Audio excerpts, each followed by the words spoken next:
de la Commission de l'Union africaine, Mesdames et Messieurs les ministres, Mesdames et Messieurs, je voudrais tout d'abord vous remercier, Monsieur le Président Vladimir Poutine, pour votre accueil convivial et toutes les dispositions prises afin de faciliter notre séjour.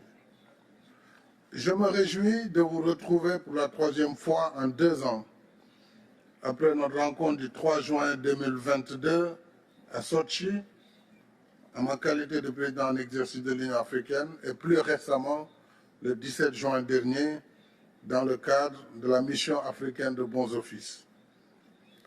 Ce sommet s'inscrit dans le même esprit de concertation russo-africaine dont les origines remontent aux années de lutte pour la décolonisation de notre continent. Les relations russo-africaines sont excellentes et je m'en félicite.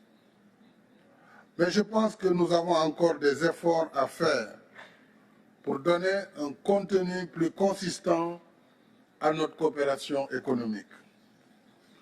Le potentiel de notre partenariat est énorme. L'Afrique, on le sait, c'est 30 millions de kilomètres carrés, plus d'1,3 milliard d'habitants. La Russie, c'est plus de 17 millions de kilomètres carrés et plus de 144 millions d'habitants. Ensemble, notre continent et votre pays constituent un géant démographique et disposent de l'essentiel des ressources naturelles de la planète.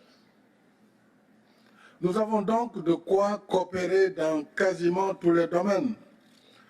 Agriculture, agroalimentaire, industrie, hydrocarbures, mines, transport, industrie, technologie de l'information et de la communication, sécurité, pour ne citer que cela. Cependant, Monsieur le Président, il nous faut bâtir des mécanismes adéquats et pragmatiques. Des mécanismes donc d'investissement, de financement et de partenariat.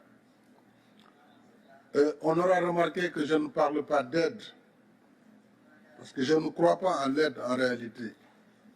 Et pour répondre à notre jeune frère, notre cadet, capitaine Traoré, président du Faso, l'Afrique, les chefs d'État ne sont pas venus ici pour mendier, tout comme nous n'allons pas ailleurs pour tendre la main. Nous travaillons pour un partenariat d'égale dignité entre les peuples.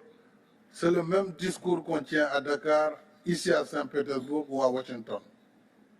Donc je pense que le combat de l'Afrique est d'abord un combat pour la dignité. Et ce combat, il transcende les générations.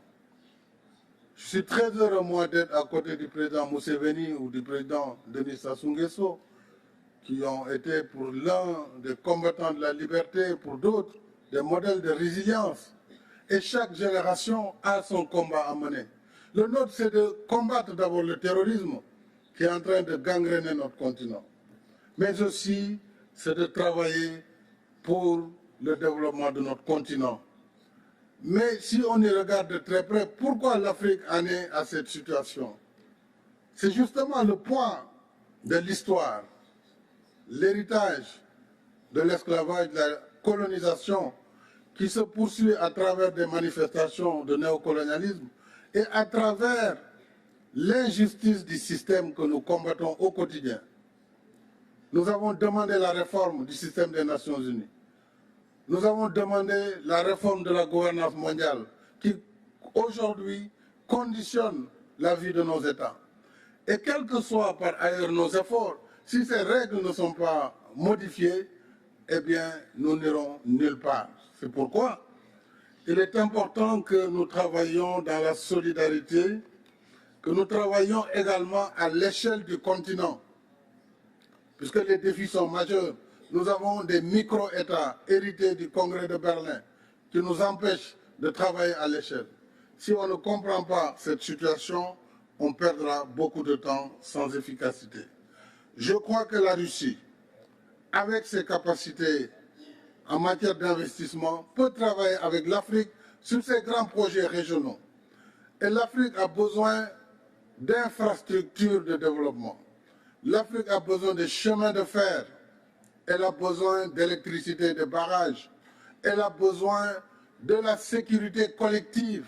Et sur tout cela, l'Union africaine, à travers différents mécanismes, que ce soit l'ODA-NEPAD, que ce soit les programmes régionaux, nous avons le programme qu'il faut. Et je pense qu'avec la Russie, nous pourrons travailler ensemble avec les BRICS et avec tout autre partenaire qui souhaiterait travailler dans nos priorités. Nous pourrons ensemble bâtir une prospérité partagée. Je pense que, s'agissant maintenant de nos soucis, et notre souci principal reste la paix sur le continent. Notre souci, c'est la sécurité à l'échelle du continent et du monde. Nous souhaitons, Monsieur le Président, la désescalade pour aider à l'accalmie et à la restauration du libre commerce des céréales et des fertilisants. Ça, c'est mon discours depuis le premier jour du conflit russo-ukrainien. Puisque l'Afrique, au-delà du blé, produit des céréales. Nous produisons du mil, du maïs, du sorgho. Nous produisons toutes sortes de céréales. Mais sans fertilisants, comment allons-nous faire? Donc, toutes les contraintes contre le commerce des céréales et des fertilisants doivent être levées.